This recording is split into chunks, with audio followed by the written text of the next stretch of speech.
Tortora Helms, and from Hungary, Simon and Juhasz. Matthew Pinsent, the umpire for this one, distinctive voice. Attention, go! This will be his event, the coxless pair, the silver goblets here at Henley. Let's see who's going to make it their event this year, as we see the Hungarian pair going really strongly off the start, just checking the steering to the left there. And Yale, I think, have wandered off the station.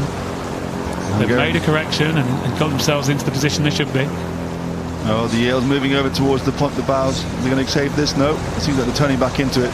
Hungarians just look really relaxed, didn't they? Look like they've definitely done a lot of mileage together, and they look really comfortable going off the start there. Yeah, moved really nicely. The Hungarians, European champions earlier on this year, and they're moving nicely. But they haven't got much margin for it, have they, really? The pair, half a length after a minute. The Yale pair, not quite as used to rowing a pair, I'd have thought, but actually really sticking in there. Yeah, I'm going to correct myself. They won the European Championships in 2016.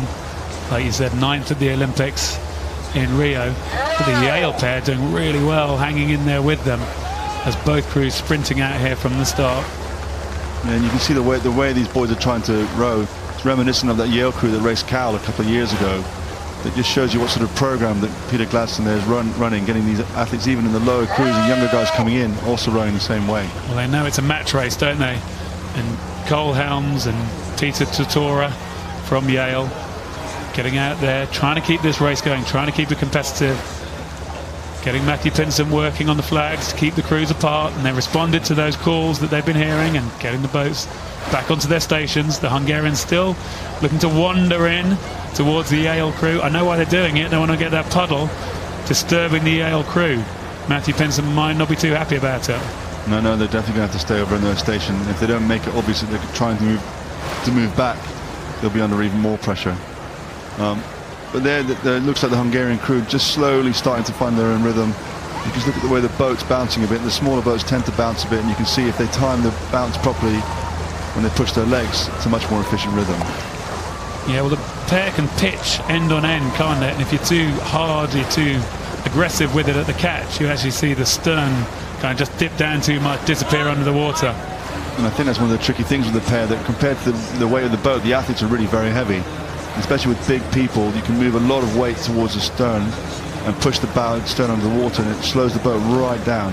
So keeping it lively and as horizontal as possible is really important. And I've also got an interesting fact about this Hungarian pair, that despite the fact they weigh about 95 kilos average, they like to row in a very small boat. So they've actually asked for a 75 kilo boat, which is why we might see that boat just tipping and looking a bit deeper than the other boat.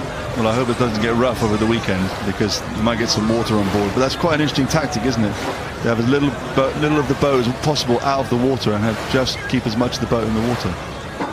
Yeah, well, that's right, and it's something that's obviously they're comfortable with. They like to use that boat, and like you say, leave as little of it as above the water as possible. They might get a little bit more pitching, but it's not disturbing them now. They've settled into this place, and I think they've been able to really get control of this one, as we see there. Peter Tortora in the bow seat, having to take that long look over his shoulder to see where that Hungarian pair gone. Yeah, a lot of overlap there. Matthew Pinsent not feeling the need to warn them that there's no impeding going on there. And you can tell, looking at this pair here, how much more relaxed they are together. They're just really not fighting each other at all. They've done loads of years in the boat together. It's become quite instinctive for the two of them. The Yale pair there over a bit further away from the booms. Really working very hard. There's a couple of young guys, probably quite a promising career ahead of them. What a great experience it is for them to race some Olympians, huh? Yeah, that's right. Well, yeah, they've got a strong program, brought the crews over here. We have a look here in the experienced Hungarian pair. Bella Simon in the bow seat, raced at London Olympics, just about 30 minutes drive, 20 minutes drive from here in Henley, depending on the traffic. Back in 2012, he was in the Hungarian pair then. This season, these two came 9th in the pair at the European Championships, 10th at World Cup 1. And they'll be enjoying racing here. We've got the Italian pair, we've got the British pair. So I'm looking forward to some good racing in the Silver Goblets later on. The Yale pair here, doing their best to handle these tricky conditions, keeping the boat from pitching around too much, but you can see it swerving around there in the difficult water. Yeah, I think they're fine. I think they're not when they're pushing together, they're not actually pushing the boat quite straight. I think they're fighting each other's laterally a little bit. So the boat twists quite a lot when one person's pushing, the other one's pushing. Whereas I think the Hungarians, they definitely match their power better, and it just cuts through the water in a straight line. You can see just how straight it's going. What a lovely shot here we see of that small hull just being driven together through the water. You really couldn't look for much more in terms of synchronization of a pair. No, it's brilliant. It's interesting if you look on the where the gates are on the oar, they've got a yellow orange clam on there, which the other crew has, and usually you have that the gear if you maybe get to the start and realize it's a big headwind, you put the clam on the other side of the button and it changes the gearing and makes it easier for you to row going down the course. So that would give you just that little bit more inboard leverage, make the oar slightly shorter on the outboard, so you can just not necessarily move the boat so far per stroke, but you can get the handle through a little bit easier. Yeah, and it might maybe, if the wind's high, you can maybe keep the rate a bit higher because it's not quite so heavy. The Hungarians now looking able to relax a little bit, bring the strokes down per minute, just enjoy this quiet phase before they come into the enclosures. And it's interesting that they're probably racing at the Lucerne World Cup next weekend, and it's a real balance for them now that maybe they attacked that as a 1500 meter piece, it looked like to me a little bit, and now they've knocked it on the head and they're paddling in. So maybe they've used this, they probably knew they were going to win, they use this as some training maybe for next weekend. Yeah, and I think that's a really smart thing to do, actually, to recognise what's likely to happen in this race. Let's have an honest conversation about it and go, if things go well, we're going to win this race. So let's use it as effectively as we can to prepare for the bigger things that lie ahead of us.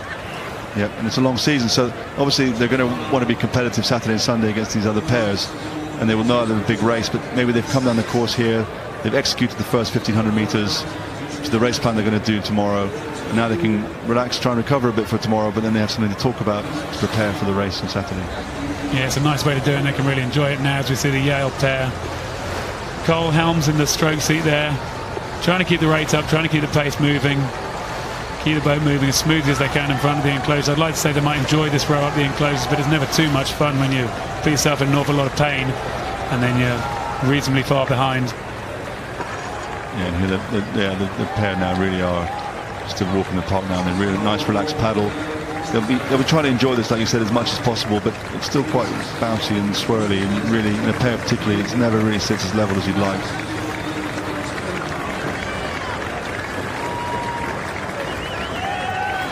And now just coming down in front of the crowd who've stayed on till the end, the hardcore, the ones who haven't gone home or perhaps headed towards the back of the car or the bars in town, still watching the last of the races.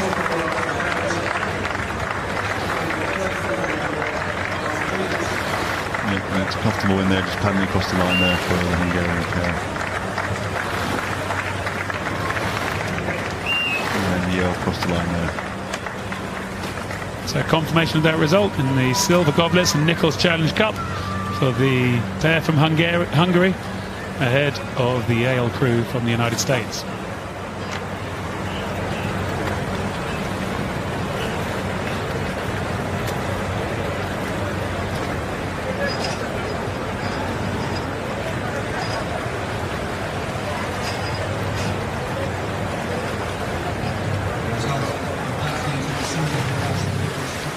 Just seeing that Hungarian pair getting so quickly onto the second stroke off the start, but like you said, Adrian, very well drilled, and they got away well together. They did. They didn't get as much margin as you might have thought compared to the Yale pair, but really neat and tidy, and that just showed as the race went on.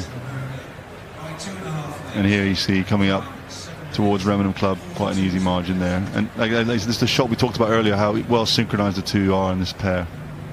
Yeah, and how well that small boat works for them, and how much they could enjoy it. Just up the last home stretch, past the enclosures, past the floating grandstand there, and over the finish line.